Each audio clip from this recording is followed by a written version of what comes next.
Membangun Indonesia. Kalau bahasanya Pak Dahlan ini, Kiai Asep sangat menarik dalam rangka membangun Indonesia. Banyak sekali julukan yang dinisbatkan kepada beliau. Ada Kiai Profesor dan lain semacamnya. Dan cara-cara beliau, kata Pak Dahlan itu adalah cara-cara yang luar biasa dan tidak biasa. Kiai yang profesor, kiai yang pengusaha, kiai yang bisa menginspirasi banyak orang. Dan mudah-mudahan pada siang hari ini Pak Dahlan juga bisa menjelaskan bagaimana membangun Indonesia dan bagaimana membangun Pamekasan dari Indonesia dari Pamekasan. Nah, kami persilahkan Pak Dahlan untuk memulai.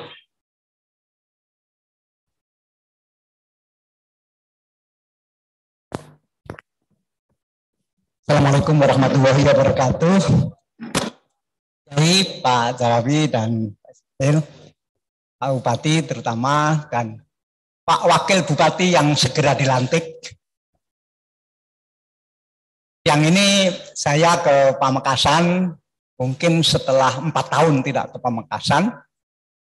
Dan tadi saya sengaja ke sini membawa mobil Tesla sekaligus untuk testing apakah selamat sampai ke Pamekasan. Ternyata baik-baik saja. Yang kedua, saya setuju dengan pidato Pak Bupati tadi, terutama mengenai kehebatan orang Madura yang berani jualan bensin eceran di depan pom bensin. Bahkan di Surabaya itu terkenal, di depan kantor pos itu loh, ada jualan perangko. Di depan kantor pos besar ada jualan perangko dan semuanya orang Madura. Ini seperti tidak masuk akal, tetapi ya itulah yang terjadi. Nah, acara hari ini ya Asep, ini penting sekali karena bukan saja pesertanya para guru dan tenaga pendidikan dan entrepreneur Pamekasan, tetapi juga karena bupatinya. Bupatinya ini anti mainstream. Tadi saya podcast sama beliau, jadi nanti tolong dilihat podcast saya dengan Pak Bupati yang selalu mengambil langkah yang orang lain tidak mengambil langkah itu. Dan saya menyaksikan tadi bagaimana Polker di Pamekasan itu bisa berjalan. Dan itu sebetulnya yang dulu juga saya tekankan waktu di Gerahadi, di Gubernuran dengan Yai Asep juga, bagaimana para guru dan anggota Pergunu itu juga harus berubah. Karena bisa-bisa suatu saat nanti guru ini dikalah dengan artificial intelligence. Karena artificial intelligence bisa mengajar murid dengan memori lebih besar daripada guru. Guru tidak bisa mengingat murid satu persatu di kelasnya karena sibuk mikir yang lain, sehingga ketika ada murid yang hari itu kurang pandai, itu dimarahi tanpa guru tahu mengapa hari itu murid itu tidak bisa menjawab. Nah, artificial intelligence nanti dia bisa menjawab. Apa murid ini hari ini misalnya kok tidak bisa menjawab, kok kelihatan lesu dan seterusnya. Dan saya mencatat dan mengamati dari dekat apa yang dilakukan Yai Asep dan kemudian terbit dalam bentuk buku yang hari ini dibahas, bahwa Yai Asep ini membangun pendidikan bukan karena pengen bekerja, bukan karena pengen dapat penghasilan, tapi karena pengen membangun negara lewat pendidikan. Jadi, Anda semua adalah bersama-sama Yai Asep, dan pendidikan ini tidak biasa. Karena kalau biasa saja tidak perlu. Harus tidak biasa. Karena itu saya amati terus yang dilakukan Yai Asep. Satu, mengenai agamanya. Mengenai bagaimana beriman, bagaimana bertakwa, bagaimana beribadah. Ini paket satu. Paket dua adalah ilmu pengetahuan. Bagaimana cerdas, bagaimana pandai, dan bagaimana sehat. Sehat penting. Ada paket kedua. Paket pertama tentang agama yang nanti ujungnya di budi pekerti. Paket kedua ini ilmu pengetahuan yang di dalamnya termasuk kesehatan. Sehingga menurut Yai Asep salah besar kalau guru olahraga itu mencetak prestasi. Hanya mencetak prestasi. Mencetak prestasi penting. Tapi guru olahraga itu tujuannya sebetulnya bukan mencetak prestasi supaya muridnya juara kabupaten. Bukan itu. Tetapi bagaimana murid itu sehat. Nah itulah inti pendidikan olahraga. Bukan bagaimana, mohon kalau salah dikoreksi ya. Jadi ada paket 1, ada paket 2, kemudian ada paket 3. Paket 3-nya adalah bagaimana punya pelas asih, punya kehalusan budi, punya kebaikan, bersikap baik. Jadi 3 paket ini. Dan lewat inilah Yai Asep yakin bahwa lewat pendidikan nanti akan bisa membangun bangsa. Karena semua akan selesai dengan 3 paket itu. Ini saya amati, terutama para guru dan entrepreneur yang ada di sini. Dulu sekolah terbaik itu pasti Katolik. Nomor 2 itu pasti Kristen. Nomor 3 baru sekolah umum. Sekolah Islam di bawah semua. Jaraknya jauh sekali. Bukan langit dan bumi, tapi langit dan sumur. Jauh lagi. Nah, tetapi dengan kemajuan belakangan ini, sekarang terlalu banyak sekolah Islam yang kualitasnya tidak kalah dengan sekolah Katolik, dan bahkan ada yang lebih tinggi dari sekolah Katolik. Ini sekarang ini. Sekolah di tempatnya Yai Asep, inden, tidak bisa mendaftar langsung masuk. Yang mendaftar terlalu banyak, yang bisa diterima tidak sebanyak itu. Dan ini gejala di banyak sekali pesantren. Malang itu ada satu sekolah Islam yang indennya 6 tahun. Berarti ketika kelas 1 SD, dia sudah harus membayar dan harus mendaftar untuk masuk SMP di madrasah itu. Bukan hanya mendaftar, harus membayar. Jadi sejak kelas 1 SD itu harus membayar untuk masuk SMP. Tiap tahun, tiap bulan harus membayar. Dan ada pembinaan memang. Saya sering sampaikan madrasahnya Yai Imam Zazuli, tokoh NU juga, Cirebon, itu inden 2 tahun, dan sangat seperti Pak Bupati tadi, anti mainstream. Madrasah itu mata pelajarannya hanya 3 setiap semester. 1, membaca Quran, 2 matematika, ya fisika, 3 fisika. Hanya 3 itu. 1 semester 6 bulan hanya 3 itu. Baca Quran, matematika, fisika. Nanti semester 2 berubah lagi. 3 lagi. Menghafal Quran, matematika, fisika. 1 semester terus menghafal Quran, matematika, fisika. Nanti semester 3 hanya 3 lagi. Bahasa Arab, matematika, fisika. Semester berikutnya hanya 3 lagi. Bahasa Inggris, matematika, fisika.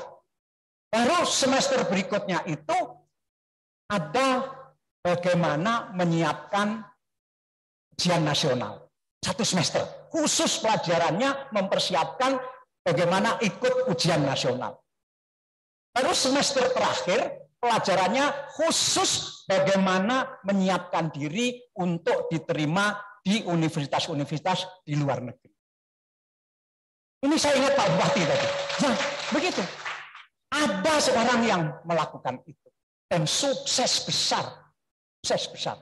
Banyak sekali sekarang madrasah yang keluar dari mainstream, kemudian melakukan jalan sendiri seperti orang jual perangko di depan kantor pos tadi. Dan ini saya kira menginspirasi kita semua. Karena begini. Dulu, termasuk di keluarga saya ini punya kira-kira 120 madrasah, daerah Magetan, Madiun, dan sekitarnya. Semuanya miskin, tempatnya di desa-desa, semuanya lillahi ta'ala, akhirnya tidak maju. Kemudian karena saya diminta memimpin Madrasah itu saya dirikan madrasah internasional. Harus maju. Pak, kalau bikin madrasah internasional jangan di Magetan, Pak. Harus di Surabaya supaya untung. Karena yang bisa bayar mahal kan orang Surabaya. Saya bilang enggak. Ini harus di Magetan. Supaya kesempatan orang daerah untuk memperoleh pendidikan yang kualitasnya tinggi. Jangan hanya orang Surabaya yang dapat. Akhirnya berdiri. Tapi keluarga saya pecah. Yang satu mencela. Kok ini sekolahan mahal begini ya? Kok ini sekolahan kok enggak ada unsur ibadahnya begini ya? Ini kapan nilai dakwahnya di sini? Kok semuanya serba modern begini? Pecah keluarga kami. Dan salah satunya ini kiai muda juga, yang sangat pinter juga. Sehingga akhirnya ini deh, Yai, saya panggil Yai juga meskipun dia lebih muda dari saya. Yai, ini deh, biar aja yang internasional ini berjalan. Kalau Yai tidak puas dengan yang internasional ini, tolong Yai membuat pesantren sendiri. Saya juga yang membiayai, nggak apa-apa, asal jangan pecah keluarga kita. Udah bikin pesantren sesuai dengan keinginan Yai sendiri. Lakukan apapun yang diinginkan Yai. Akhirnya melakukan dengan cara lama, tapi maju juga. Jadi sebetulnya kebenaran itu dalam hal pendidikan tidak hanya satu. Bisa banyak kebenaran. Kalau kebenaran itu artinya kemajuan begitu. Jadi mudah-mudahan sikap Pak Bupati yang anti mainstream ini menular sampai ke seluruh guru-guru di Pamekasan, dan guru-guru kemudian berpikir bagaimana membuat murid ini memenuhi 3 paketnya Yai Asep tadi, dari segi ya dan keimanan, dari segi kepintaran, kecerdasan dan kesehatan, kemudian dari segi bagaimana orang itu berbuat baik kepada siapapun gitu. Nah, ini caranya kan bisa banyak, bukan caranya hanya satu, dan cara itu bisa saja semuanya mencapai tujuan meskipun jalannya berbeda-beda. Saya kira itu Pak Bupati, mudah-mudahan saya sangat berdoa Pak Bupati, sikap Pak Bupati, cara Pak Bupati, berpikir Pak Bupati ini menular ke seluruh manusia di Pamekasan ini, dan terutama juga Yai Asep nanti yang pasti lebih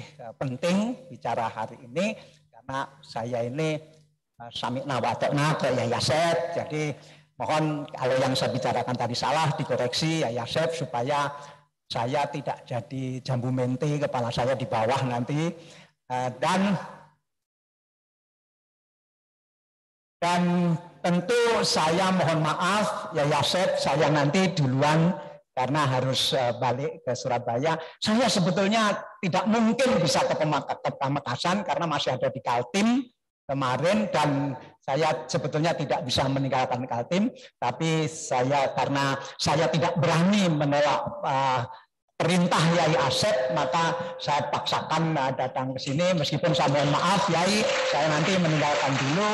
Dan saya hari ini beruntung dapat ilmu baru dari Yai Zawawi Imron, bahwa bagaimana di umur 78 tahun suara ketika berpuisi masih begitu dahsyat. Nah, tentu saya tidak heran karena beliau penyair. Penyair begitu. Penyair itu latihan olah vokalnya itu luar biasa. Ada yang latihan di air terjun, teriak-teriak seperti orang gila di air terjun, ada. Saya tanya tadi Yai Zawawi, Yai, latihan vokalnya dulu di mana? Ternyata beliau punya cara sendiri, khas Madura. Nah, itu karena di Madura nggak ada air terjun mungkin. Nah, karena itu Yai Zawawi naik perahu ke laut sampai 5 km, dan di sepanjang perjalanan di laut itu teriak-teriak membaca puisi seolah-olah langit mendengar. Dan karena itu harus keras sekali karena langitnya jauh. Begitu. Bahwa itu terus dilakukan. Jadi seolah-olah gelombang laut itu beliau anggap sebagai ribuan orang yang menyaksikan pembacaan puisi itu. Itu cara juga. Dan saya salut sampai sekarang itu dipertahankan. Itulah seorang penyair. Jadi ada kiai penyair, ada kiai pengusaha. Yai Asep ini yai pengusaha karena Kiai paling kaya di Indonesia sekarang. Dan generasi muda kita, Pak Ismail, terima kasih. Yai, mohon maaf, saya duluan. Pak Dahlan mohon izin, mungkin begini Pak Dahlan, di birokrasi itu kan ada konsep ATM ya, amati, tiru, dan modifikasi. Tetapi kalau misalnya mengamati Kiai Asep dan menirunya itu bagaimana Pak Dahlan? Ini yang berat. Ada yang pernah bertanya begini, Kiai Asep ini sukses itu karena apa? Bu, jawaban Kiai Asep ini mengejutkan saya. Semua ini sukses karena doa. Untuk bagi orang seperti saya, operasionalisasi doa itu seperti apa? Saya ini kan seperti Pak Bupati. Kalau bikin pernyataan kan harus bagaimana melaksanakan, bagaimana bisa selesai, caranya bagaimana. Ini terus doa bagaimana? Supaya doa itu diucapkan terus sukses. Kan ada mekanismenya, ada birokrasinya. Bagaimana? Nah, Yai Asep memang punya cara-cara khusus, dan Yai Asep tidak keberatan cara-cara khusus itu diajarkan. Bahkan Yai Asep mau menuntun pembacaan doanya untuk ditirukan per kalimat oleh para hadirin kalau dihendaki. Saya pernah ikut cara-cara membaca itu dan menirukan doa yang diucapkan Yai Asep, tapi mungkin saya belum memenuhi syarat-syaratnya. Karena saat syarat doa yang diterima, itu kan juga tidak mudah. Kalau Anda bisa, kalau Pak Bupati saya percaya bisa. Karena satu malam penuh tidak pernah tidur. Tiap hari, seumur hidup sampai hari ini. Hanya tidur 2 jam. Mungkin terkabul. Nah, Yai Asep ini bukan hanya qiyamul lailnya itu kuat. Tetapi menjaga dari barang haram itu luar biasa hebat. Sampai beliau tidak mau makan kalau piringnya terbuat dari melamin. Ini saya tidak bisa mencapai itu. Tapi nanti biar Yai Asep sendirilah. Karena dalam pikiran saya, api itu kan mensucikan. Biarpun bahan melamin itu dari apapun, kan proses pembuatannya dibakar dengan temperatur yang 1000. Apakah itu belum mensucikan? Saya belum sempat bertanya kepada Yai Asep. Saya ingin bertanya sebetulnya, tapi nggak ada waktu hari ini tadi. Nah, apakah itu masih syubhat? Bagaimana? Kan kita belajar fikih dulu bahwa api itu mensucikan. Dan begitu dibakar dengan api yang bahkan sampai 1000 derajat atau 800 derajat, ini kan sudah suci. Tapi nggak tahu nanti, mohon jangan dijawab ya di sini ya. Karena saya mau pergi, nanti saya nggak dengar jawabannya apa. Terima kasih. Kan kalau misalnya mau langsung ke Surabaya, kita langsung buka sesi pertanyaan. Karena khawatir penasaran Pak Dahlan. Oh siap. Ya, karena Pak Dahlan jam berapa langsung ke Surabaya? 2 pertanyaan. Baik. Saya buka 2 pertanyaan, biar tidak penasaran para peserta, karena menunggu Pak Dahlan ini sudah dari jam 9 tadi. Ya. 1. Ada lagi? Cukup 1 ya? 1. Ya, silakan. Perkenalkan nama dan pertanyaannya 1. Tidak boleh lebih dari 1. Terima kasih Pak. Assalamualaikum warahmatullahi wabarakatuh.